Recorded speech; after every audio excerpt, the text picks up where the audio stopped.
Life पॉझिटिव्हच्या एका नवीन सादरीकरणामध्ये आपणा सर्वांचं मनपूर्वक स्वागत आहे. श्रोते हो, तुमच्या उदंड प्रतिसादामुळे हा 98वा व्हिडिओ लाईफ पॉझिटिव्ह आपल्या समोर सादर करीत आहे. चैत्र महिना, चैत्र प्रतिपदेला नवीन वर्षाची सुरुवात होते. हिंदू नवीन वर्षाची सुरुवात होते. त्याच्यावरचा एक व्हिडिओ आपण गुढीपाडव्याच्या 2 दिवस आधीच टाकलेला आहे. चैत्र महिना हा अतिशय विशेष महिना आहे, कारण त्यामध्ये 3 प्रकारचे उत्सव एकत्र येत असतात. एक चैत्र शुद्ध प्रतिपदा ते चैत्र शुद्ध नवमी, विष्णूच्या 7व्या अवताराचे म्हणजे श्रीरामांचे नवरात्र. चैत्र शुद्ध नवमीला मध्यान्ह काळी श्रीरामाचा जन्म झालेला आहे. त्यानंतर जे येतं ते हनुमान जयंती. आणि तिसरी महत्वाची गोष्ट, चैत्र शुद्ध प्रतिपदा ते चैत्र शुद्ध नवमी शाकंभरी देवीचं नवरात्र पण चालू आहे. हे 3 अद्भुत प्रसंग आहेत आणि या 3 अद्भुत प्रसंगाचे लहरी पृथ्वी तलावर विहरतात आहे. जे साधक आपल्या साधनास्थळी या 3 गोष्टी लक्षात ठेवून उपासना करतील, त्यांना या येणाऱ्या अतिशय महत्वाच्या, अतिशय सूक्ष्म, अतिशय प्रभावी अशा अंतराळातील लहरींचा अनुभव घेता येईल. आज आपण श्रीरामाची आरती बघणार आहोत. श्रीरामाच्या आरतीचा भावार्थ बघणार आहोत. या 98व्या व्हिडिओमध्ये आपलं पुन्हा एकदा मनपूर्वक स्वागत.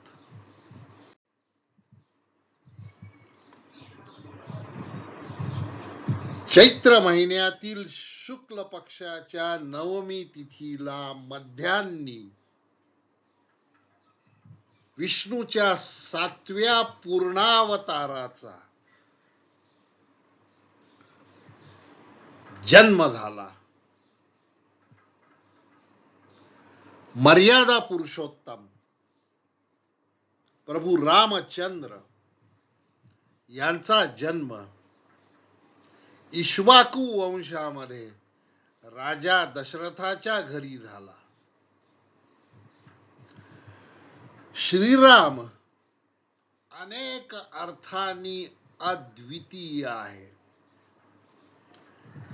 एक पहिलं वैशिष्ट्य श्रीरामाचं म्हणजे त्यागमूर्ती. वडिलांच्या शब्दासाठी सर्वस्वाचा त्याग करणारा राजकुमार म्हणजे राम. दुसरं वैशिष्ट्य रामाचं म्हणजे तो एक वचनीय आहे. त्यांनी एकदा वचन दिलं की तो वचन भंग करत नाही. तो एक बाणी आहे, म्हणून राम बाण असं म्हणतात. आयुर्वेदामध्ये वैद्य रामबाण औषधाचा विचार करतात आणि ते सांगतात की हे औषध रामबाण आहे. तर रामाचा बाण एक बाणी असा असणारा रामाचा बाण. राम एक पत्नी होता.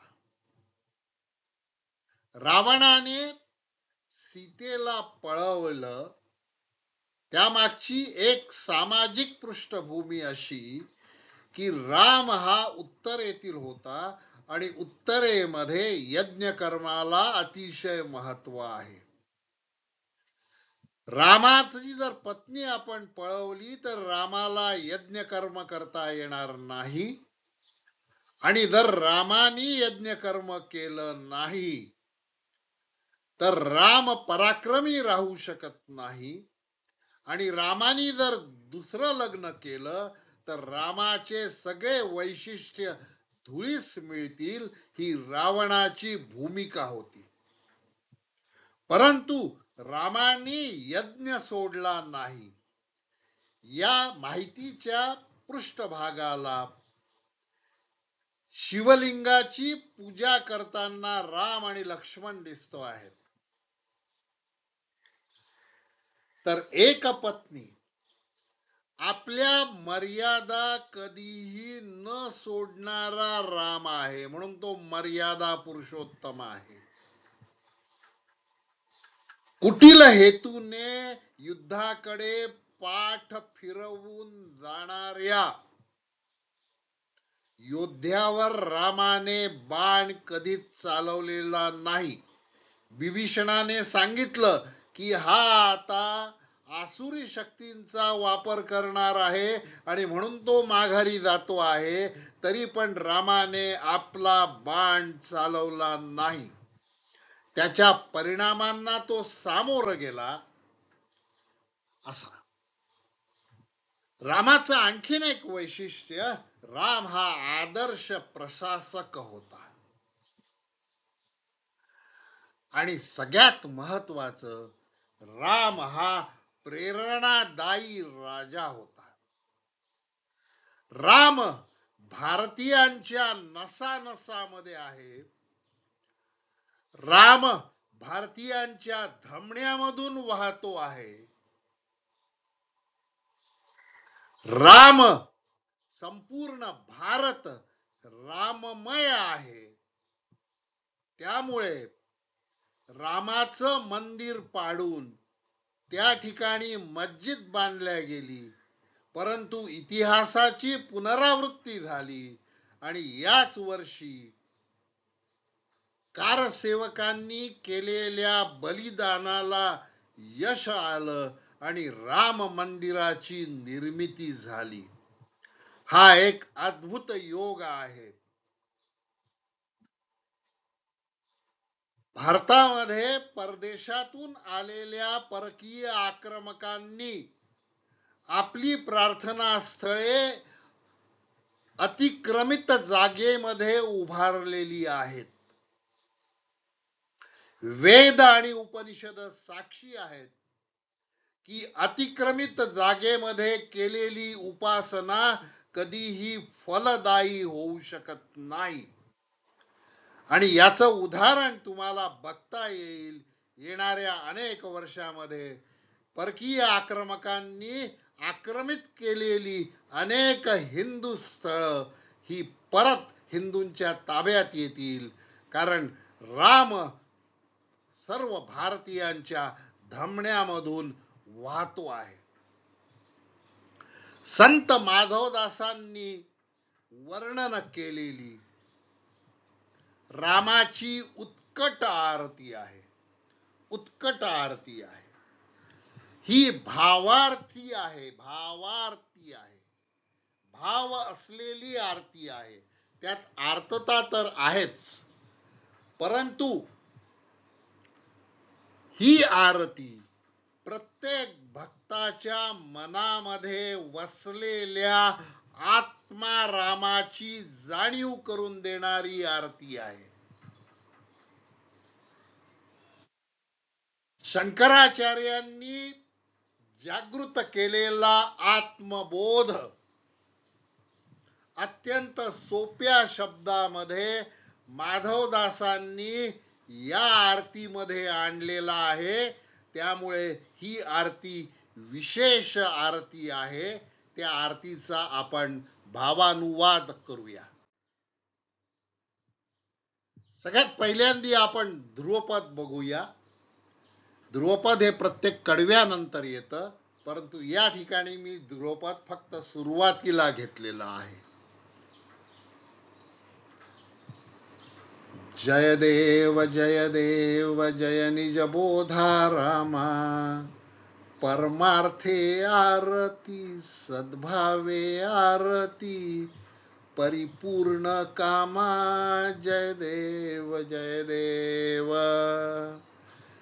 मी तुम्हाला आधीच सांगितल्याप्रमाणे निजबोध रामा. निज म्हणजे स्वचा बोध, आत्म्याचा बोध, माझ्यामध्ये वसलेल्या आत्मा रामाचा बोध, निजबोधा रामा.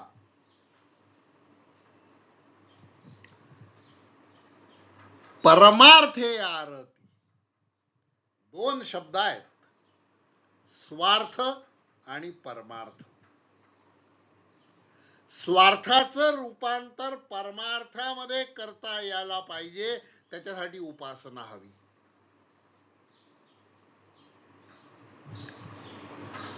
जी व्यक्ती आपल्या शरीर, मन आणि आत्मा यामध्ये उन्नती करण्यासाठी सातत्याने झटते, त्या व्यक्तीच्या स्वार्थाला परमार्थ असं म्हणता येईल. बघा, मी तुम्हाला सांगतो परत. शरीर आहे, त्यामुळे शरीराचे सगळे लक्षण तुमच्यापाशी आहे. शरीराचे पंच ज्ञानेंद्रिय आहेत, पंच कर्मेंद्रिय आहेत, शरीराचे सगळे व्यवहार आहे. श्वासाश्वास, श्वास उश्वास आहे, चयापचय आहे, श्वास आहे, वास आहे, सगळं काही आहे. डोळे आहे म्हणजे दर्शन आहे. परंतु शरीर आहे, पण त्या शरीरामध्ये गुंतून न जाताना माझं शरीर हे आत्मा रामाचं मंदिर आहे, ही भावना निर्माण होणे. माझं मन हे रामाचं प्रांगण आहे आणि माझ्या आत्म्यामध्ये रामाचे सर्व वैशिष्ट्य आहेत, अशी भावना निर्माण होते, तेव्हा परमार्थ होतो. परमार्थे आरती. आणि ती आरती कशी करायची आहे? सद्भावे आरती. भाव कसा पाहिजे? भाव चांगला पाहिजे.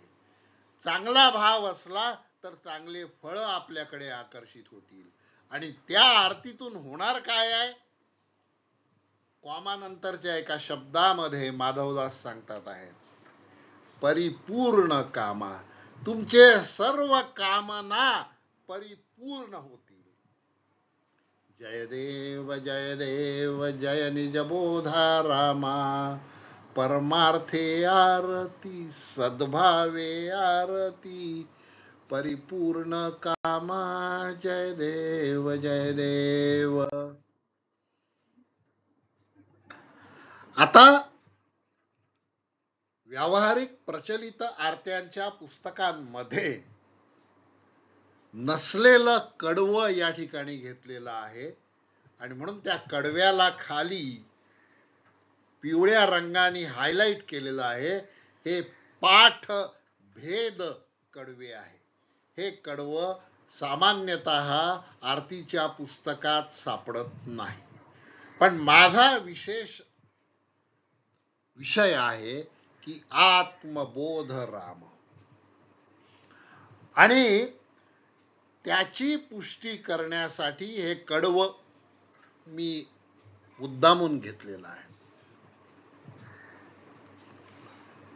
की ही केवळ रामाची आरती नाही, अयोध्यातील रामाची आरती नाही आहे, प्रत्येक भक्ताच्या मनामध्ये वसलेल्या रामाची आरती आहे. स्वस्वस्वरूपोन्मुख बुद्धी वैदेही नेली, देहात्मक अभिमाने दशग्रीवे हरिली, शब्द रूप मारुतीने सच्छुद्धी आणली, तव चरणांबुजी येऊनी वार्ता श्रुत केली. जय देव जय देव जय निज बोधा रामा, परमार्थे आरती परिपूर्ण कामा. जय देव जय देव. वैदेहीचं हरण केलं, सीतेचं हरण केलं. स्वस्वरूप मुख असणारी, बुद्धिमान असणारी वैदेही रावणाने नेली. दशग्रीव, ज्याचे 10 डोके होते असा प्रचंड बलशाली दशग्रीव हे रूपक आहे. रावणाच्या बुद्धिमत्तेचं आणि रावणाच्या शक्तीचं दर्शक असलेला शब्द दशग्रीव आहे. कुठल्याच माणसाला 10 तोंड असू शकत नाही. रूपक आहे, समजून घ्या. दशग्रीवे हरली. दशग्रीवाचा अर्थ मी तुम्हाला सांगितला. प्रचंड बुद्धिमत्ता आणि प्रचंड सामर्थ्य. परंतु काय होतं त्याच्यामध्ये? देहात्मक अभिमान आहे. त्याला त्याच्या देहाचा, शक्तीचा अभिमान झाला होता आणि म्हणून त्याने वैदेहीला हरण करून नेलं. मग अंशावतार असलेला, शिवाचा अंशावतार असलेला हनुमान मारुती, शब्दरूप मारुतीने सच्छुद्धी आणली. मारुतीने सीतेला सशुद्ध अवस्थेमध्ये आणलं आणि त्याचा शोध लावला. ती कुठे आहे सीता, रावणाने कुठे ठेवलेली आहे. आणि ते रामाच्या चरणांबुजापाशी येऊन 14 कलासह अवतरित झालेला विष्णूचा 7वा अवतार राम, याला मदतीसाठी अंशावतार आलेला आहे. तो हनुमंत मारुती. त्यांनी लंकेमध्ये जाऊन पुन्हा वापस येऊन रामाला विदित केलं, सर्व वार्ता श्रुत केली. जय देव जय देव जय निज बोधा रामा. या ठिकाणी आलेलं दुसरं कडवं हे प्रचलित पुस्तकांमध्ये पहिलं कडवं आहे. बघा, उत्कट साधुनी शिळा सेतू बांधोनी, लिंग देह लंकापुरी विध्वंसुनी, कामक्रोधादिक राक्षस मर्दुनी, देह अहंभाव रावण निवटोनी. मी तुम्हाला पहिल्यापासून सांगतो आहे, ही आत्मा रामाची आरती आहे. आणि हे जे प्रचलित पुस्तकातील पहिलं कडवं ते परत सिद्ध करत आहे. उत्कट साधुनी शिळा सेतू बांधोनी. सेतू बांधला. कोणाच्या मदतीने बांधला? वानरांच्या मदतीने बांधला. कशाने बांधला? शिळा समुद्रावर फेकून. आणि त्या शिळेवर काय लिहिलं होतं? श्रीराम. आणि म्हणून त्या शिळा तरल्या. मग राम तुमच्या हृदयात असला की तुम्ही पण तरून जाऊ शकता. त्याच्यासाठी काय हवं? उत्कटता. उत्कटतेचा 2 अर्थ या ठिकाणी आहेत. एक तर शिळा या मोठ्या आकाराने होत्या म्हणून उत्कट. आणि दुसरी महत्वाची गोष्ट, आपण आत्मारामाची गोष्ट करतो आहे म्हणून उत्कट म्हणजे भावपूर्ण. सेतू तेव्हाच बांधला जातो, कठीण काम तेव्हाच पूर्णावस्थेत जातात जेव्हा तुमच्या मनामध्ये त्या कार्याविषयी उत्कटता असते. आता ही उत्कटता कशाच्या विरुद्ध लढत होती? लिंग देह लंकापुरी विध्वंसुनी. लिंकापुरी असलेला लिंगदेह विध्वंस केला. आता आमच्या देहामध्ये काय राक्षस आहेत त्याचं वर्णन माधवदास करतात आहे. रावणाच्या ठिकाणी काम होता, क्रोध होता. आमच्या देहामध्ये पण षड्रिपू आहेत. काम, क्रोध, मद, मोह, मत्सर. काम क्रोधाधिक राक्षस मर्दुनी. राक्षस हे सतत राहणारच आहेत आणि कलियुगात तर ते प्रचंड राहणार आहेत. म्हणून साधकाने कामक्रोधाला आपल्या ताब्यात ठेवावं, मर्यादेत ठेवावं. देहाचा अहंभाव, जो रावण रूपी अहंभाव आहे, त्याला निवटून टाकावं, निपटून टाकावं, निःशेष करावं, म्हणजे आत्मारामाची भेट होईल.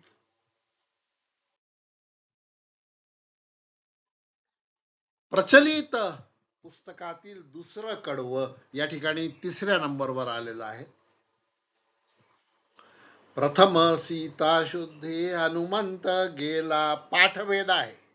काही पुस्तकांमध्ये सीता शोधा हनुमंत गेला आणि काही पुस्तकांमध्ये सीता शुद्धी हनुमंत गेला. पाठभेद आहेत. पाठभेदाकडे दुर्लक्ष करा, भावार्थ लक्षात घ्या. सीता शोधण्यासाठी हनुमंत गेला, वायुपुत्र गेला, अंशावतार गेला. आणि तिथे गेल्यानंतर अखया मारिला. आता अखया म्हणजे काय, हा पुन्हा शब्दभेद आहे. अक्षय कुमार हा रावणाचा मुलगा, त्याला मारलं. लंका दहन करायच्या आधी त्यांनी अक्षय कुमाराला मारलं.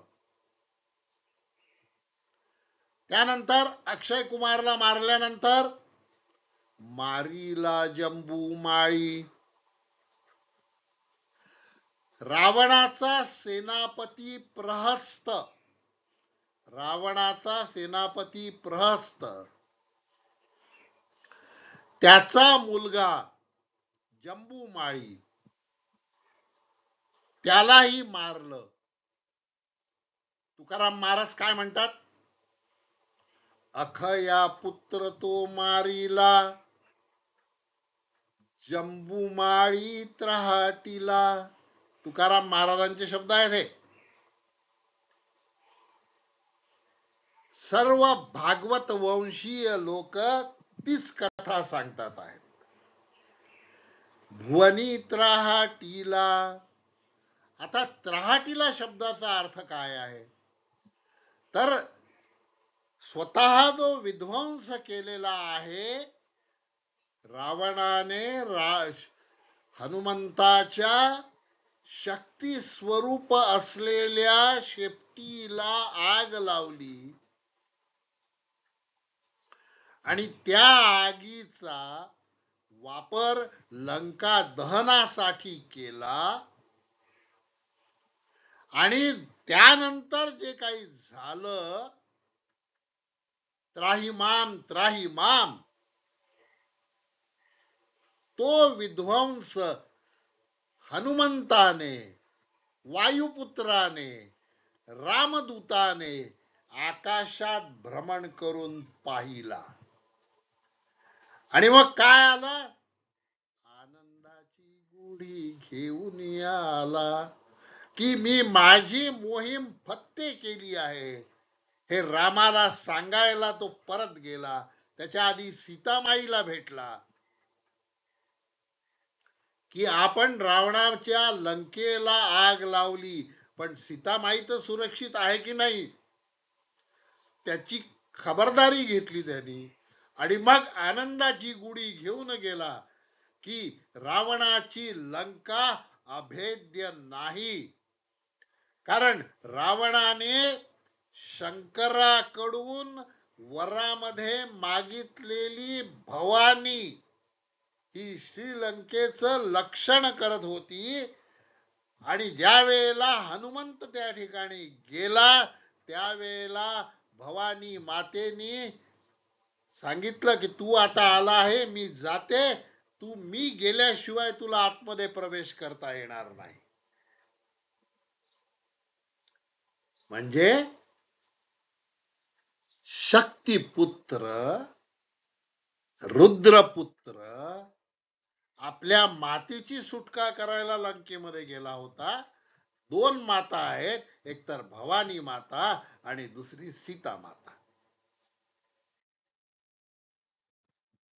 बघा चौथा कडवा आहे, निज बळे निज शक्ती सोडविली सीता, म्हणून येणे झाले अयोध्ये रघुनाथा.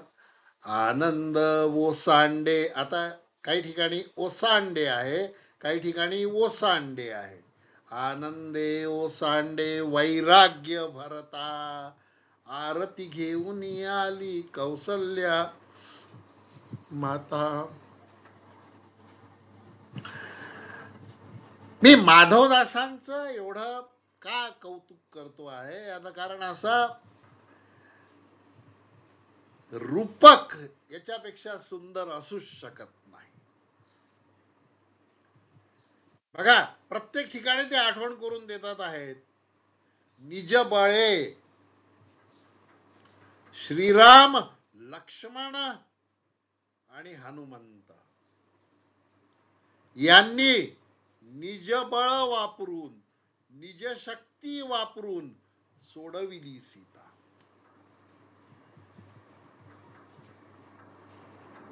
सीता म्हणजे भूमी कन्या, सीता म्हणजे शक्ती स्वरूपा.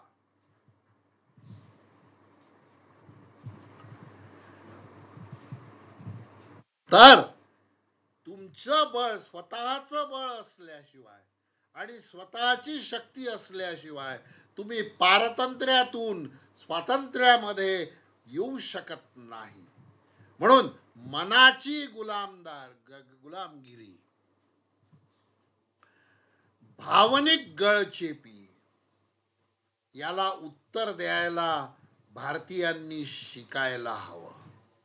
म्हणून निज बळ निज रूप याची ओळख झाली पाहिजे, निज शक्तीची ओळख झाली पाहिजे. त्याशिवाय सीता मुक्त होऊ शकत नाही. सीता तर ती शक्ती स्वरूपा होती, तिला बंदिस्त कोण करू शकता? ती तशीही मुक्त झाली असती. परंतु काही घटनाक्रम ते तसेच विधिलिखित पद्धतीने व्हायला हवेत. म्हणून निज बळे निज शक्ती. म्हणून येणे झाले अयोध्ये रघुनाथा. आणि अयोध्येमध्ये गुढीपाडव्याच्या मुहूर्तावर चैत्र शुद्ध प्रतिपदेच्या दिवशी रघुनाथ आपला वनवास संपवून आले. आणि वैराग्य स्वरूप असलेल्या भरताला, जो सिंहासनावर कधीही बसला नाही भावाची आज्ञा असताना, वनात जाऊन भावाच्या पादुका आणल्या, त्या पादुका सिंहासनावर ठेवल्या. अशा भरतपुत्र भरताला आनंद ओसांडून व्हायला लागला. संपूर्ण अयोध्या नगरीत विजय पताका श्रीरामाची झळकते अंबरी.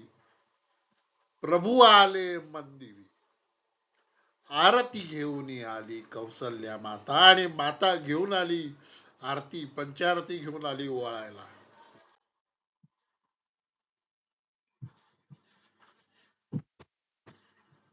पाचवा कडवं बघा, अनाहत ध्वनी गर्जती अपार, 18 पद्मे वानर करती भूभुकार,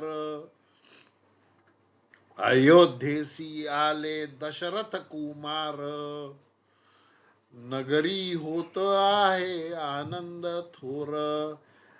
अयोध्या नगरीमध्ये विजयोत्सव आहे. का? कारण दशरथ कुमार राम लक्ष्मण सीतेसह हनुमंतासह आलेले आहेत. आणि या युद्धामध्ये सहभागी असणारी वानर सेना राम हा मॅनेजमेंटचा गुरु आहे. रामा इतका व्यवस्थापकीय तज्ञ दुसरा होणे नाही. 180 लक्ष वानर सेनेला नेतृत्व करणारा नरोत्तम म्हणजे श्रीराम. 18 पद्म म्हणजे 180 कोटी. तुम्ही जर बातम्या ऐकत असाल तर श्रीलंकेकडून चीन काही लाख वानर आपल्या देशात निर्यात करतो आहे. लक्ष ठेवा, सावध रहा. वानर सेना प्रचंड शक्तिशाली सेना आहे आणि ती 180 लक्ष कोटी. नेतृत्व सर्वमान्य असल्याशिवाय वानरांचं नेतृत्व नराने करायचं ही सोपी गोष्ट नाही. म्हणून राम हा सगळ्यात मोठा मॅनेजमेंट गुरु आहे, हे माझं विधान आहे. आता अनाहत ध्वनी, माधवदासांची बुद्धीची प्रगल्भता किती. एक जोड शब्द आहे, अनाहत ध्वनी. हृदयाजवळ सुषुम्ना नाडी असते आणि या सुषुम्ना नाडीवर एक आवाज येत असतो. तो आवाज अनाहत चक्रातून येत असतो. या अनाहत चक्रातून येणारा आवाज हा स्वर्गीय आवाज असतो. भगवंत भेटल्यानंतर तो आवाज येतो, तो आवाज असतो. हा आवाज सुव्यवस्थित संगीत वाद्यांच्या कलाकारांकडूनच निर्माण होऊ शकतो. सुविद्य, सुव्यवस्थित, सुशिक्षित संगीत वाद्य वृंदाकडूनच हा आवाज निर्माण होऊ शकतो. हा स्वर्गीय आवाज असतो. हा परमानंदाचा आवाज आहे आणि या परमानंदाच्या आवाजाला अनाहत नाद असं म्हटलेलं आहे. माधवदासांनी एवढा मोठा अर्थ, अनाहत ध्वनी, गर्जती अपार, अपार आहे तो ध्वनी. आणि हा दैविक ध्वनी आहे. जो ध्वनी भल्या भल्यांना ऐकायला अनेक वर्षाची तपश्चर्या करावी लागते, तो ध्वनी अयोध्येमध्ये सर्वसामान्यांना ऐकू येत होता. ही माधवदासांची रूपकाची कल्पनातीत आहे, हे लक्षात घ्या.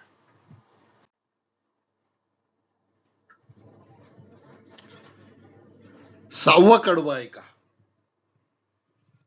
सहज सिंहासनी राजा रघुवीर, सोहम भावेत या पूजा उपचार, सहजांची आरती वाद्यांचा गजर, माधवदास स्वामी आठवना विसर.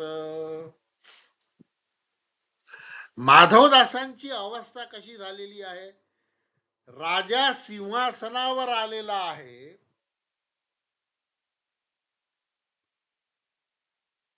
मला आठवत आहे का मला मी विस्मृतीत गेलो आहे, मलाच कळत नाही, असा माधवदास स्वामी म्हणतात. सहज सिंहासनी. सिंहासन कसं मिळायला हवं? सहज मिळायला हवं. सिंहासन कसं मिळायला हवं? ते गुणवत्तेनुसार मिळायला हवं. हा रघुवीर राजा आहे. जय जय रघुवीर समर्थ. रघुकुलातील वीर राजा. आणि म्हणून रामदास स्वामी म्हणतात, जय जय रघुवीर समर्थ. तो समर्थ आहे सगळं करायला. आणि काय, त्याची पूजा चाललेली आहे रघुवीराची. ती कशी चालली आहे? सोहम भावे. सोहम म्हणजे काय? तो मीच आहे. सो म्हणजे तो, अहम तो मीच आहे, ते ब्रह्म मीच आहे, ही अवस्था म्हणजे सोहम. राजा सिंहासनावर बसला आहे तर जनतेला वाटत आहे की आम्ही सिंहासनाचे मालिक झालेलो आहोत, आम्हीच सिंहासनाधीश झालेलो आहोत. कारण राजा आणि जनता, राजा आणि प्रजा यांच्यामध्ये दुजा भाव उरला नाही. म्हणून सोहम भावे तया पूजा उपचार. सहजांची आरती, सहजावस्था यायला हवी. आरती करताना देह भान विसरून आरती व्हायला हवी. सहजावस्थेत, जी सहजावस्था रामचंद्रांचे गुरु वसिष्ठ यांना प्राप्त झालेली होती त्यांच्या तपश्चर्येमुळे, ती सहजावस्था सर्व भक्तांना प्राप्त व्हावी असा माधवदासांचा संदेश आहे. सहजांची आरती, वाद्यांचा गजर. आणि गजर कसा आहे? अनाहत ध्वनीचा गजर आहे. आणि म्हणून माधवदास स्वामी म्हणतात की मी आठवतो आहे की मी विसरतो आहे, मला काहीच माहिती नाही आहे. मी त्या तंद्रीमध्ये आहे ज्या ठिकाणी सहज सिंहासनी राजा रघुवीर आहे. अशी सुंदर आरती माधवदासांनी केली आहे. या रामचंद्रांच्या नवरात्रीच्या प्रसंगामध्ये आपण या आरतीचा भावार्थ बघण्याचा प्रयत्न केलेला आहे. हा व्हिडिओ तुम्हाला कसा वाटला ते कॉमेंट मध्ये नक्की कळवा. चॅनलला सबस्क्राईब केलं नसेल तर चॅनलला सबस्क्राईब करा. एखाद्या नवीन विषयावर तुम्हाला व्हिडिओ पाहिजे असेल तर कॉमेंट मध्ये नक्की लिहा. आणि सगळ्यात शेवटी आपला कृपाशीर्वाद सतत असू द्या. आणि या कृपा आशीर्वादाचं प्रतीक म्हणून आर्टिफिशियल इंटेलिजन्सनी तयार केलेलं एक सपुष्प थँक्यू तुमच्या चरणी अर्पित करतो आहे. धन्यवाद.